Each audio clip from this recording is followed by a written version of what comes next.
The history of Petersburg, Alaska.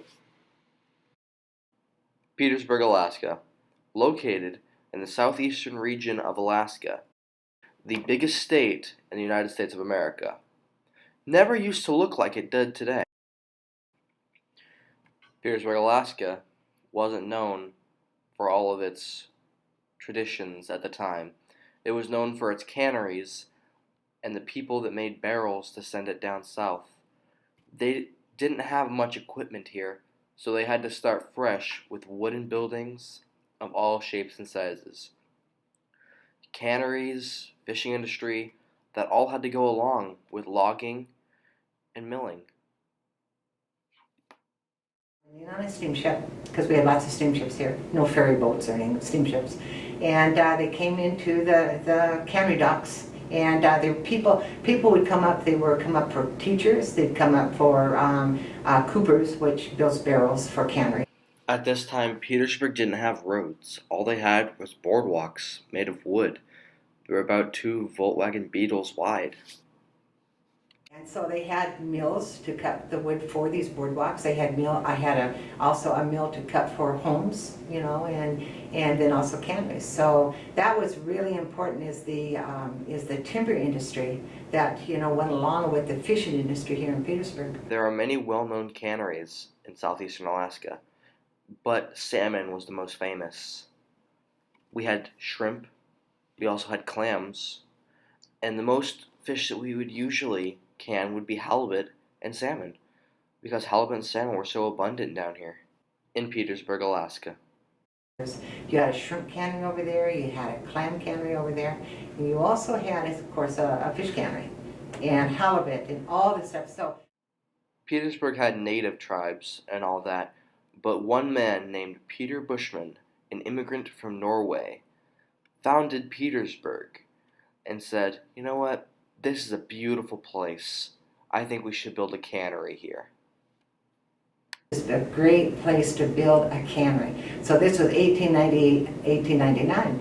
And in those 2 years, and the reason why he thought it was great is because, one, it reminded him so much of Norway. And two, there was the Wrangell Narrows, so that was the water that would be able to, you load your steamship to bring the product down to Vancouver, canneries, or a market, or down to Seattle market. And so the voila, there you go. And the third was thing that it was sold is he had mountains all around him. So it was a good harbor, not massive storms or anything like that we were having. So he decided to build, and he built 1898-99. He built a cannery right down where Icicle Seafood is.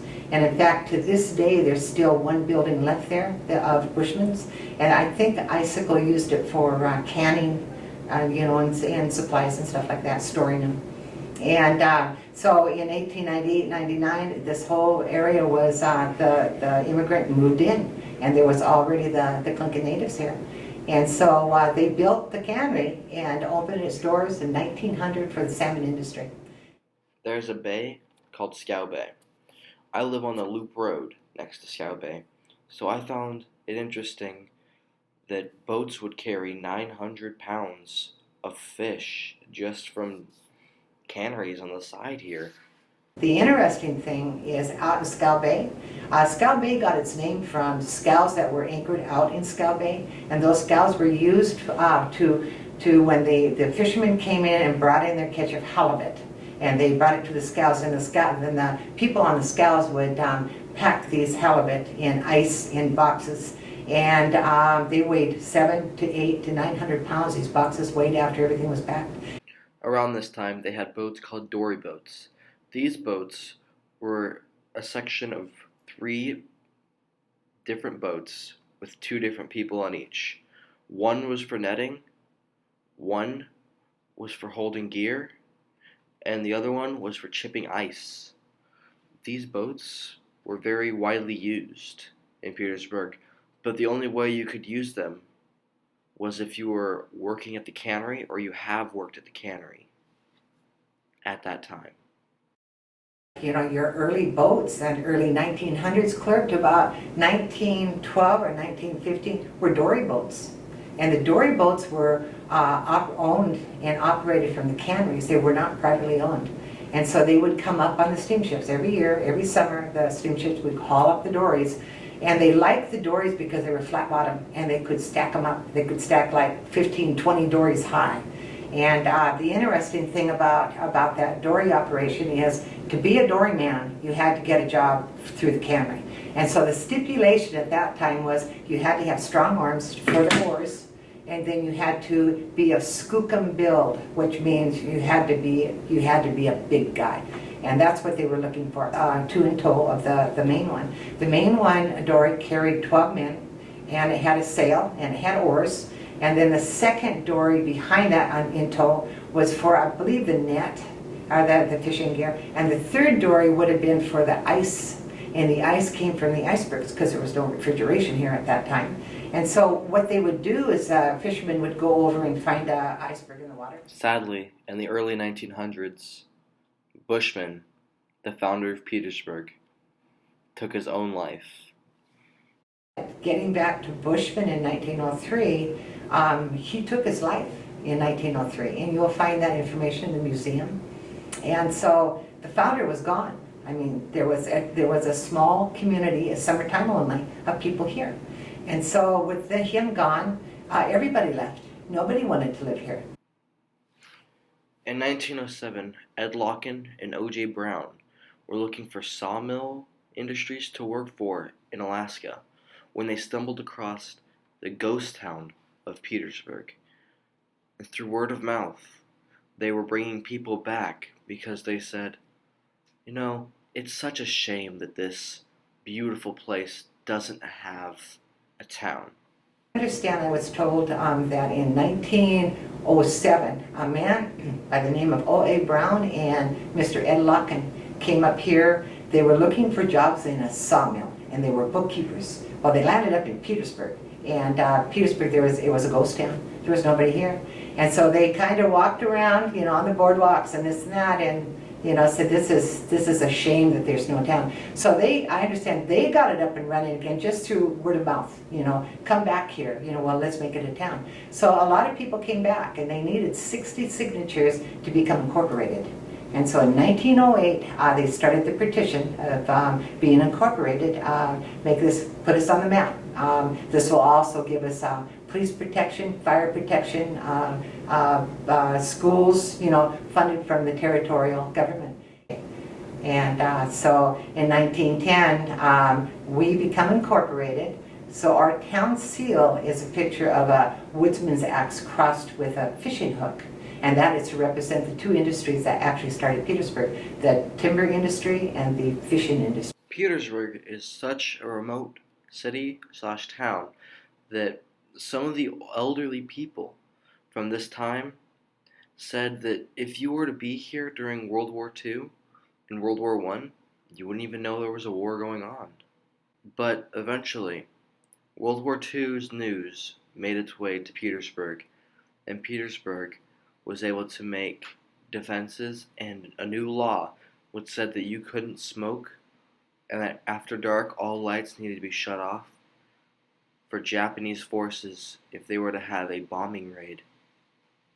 I guess they were makeshift street lights and stuff, and they had to have them all covered with canvas covering so you couldn't see the lights at night. You could not smoke a cigarette when it got dark out if you were outside because it could be seen from the air. The gymnasium that we had before it was torn down, I believe that gymnasium went up late 20s, early 30s. On the top of the gymnasium, they had built a small box to sit in. And that box, according to a couple of the historians here, that box was made for one person to sit in and watch for low-flying enemy airplanes. And so they just generally took a high school kid or something like that to sit up there. And it was older also, but that's what that was used for. And so I asked the person that I had interviewed, I said, well, did you see low-flying airplanes, enemy planes? They said, no, we didn't. Something interesting is that Around this time, Petersburg actually had a fallout shelter underneath the old Petersburg High School. Passport things. And the one thing that was told to me was they had a fallout shelter here in Petersburg. And this fallout shelter was supposed to be located in the basement of the high school. And there was a shelter for keeping all the provisions if we, got into the wartime and stuff. And that is what I had heard. And how true it is, I don't know, but several of the old timers have told me that. Something interesting is that Petersburg wasn't just known for its fish, it was known also for its fur industry. It helped raise while also protecting and healing the animals that were wounded. And so you have the old fur farm. Are you familiar with that? Out the road, it's still standing, and it was an old tree farm. Well, it started out as an old fur farm, and it was an experimental fur farm. They raised fox and mink, and it was out of University of Alaska Fairbanks. And so when the war started, people were being drafted. There was nobody to fish for these animals to feed them. So in what would you say? The need for furs were no longer. I mean, the demand of furs was just. I mean, the price just went bottom down. It was terrible, and so they had to close them all down. And they released all the mink. They harvested the fox, but they released the mink. And they said for years and years and years you would find mink, and they were prime. I mean, there was no white or anything like that. They were all black, and they were beautiful. But there was, all the diet that they had on that fish and cereal, and it was pretty impressive. That is the basic history of Petersburg, Alaska, and all the events that have led up to modern day society in this amazing city. That's how they kind of figured it. But, we had the schools, we had, up to where we are now. But this was the beginning of Petersburg and how everybody got here, and, they had clubs, they had lots of things going on. Petersburg was a pretty active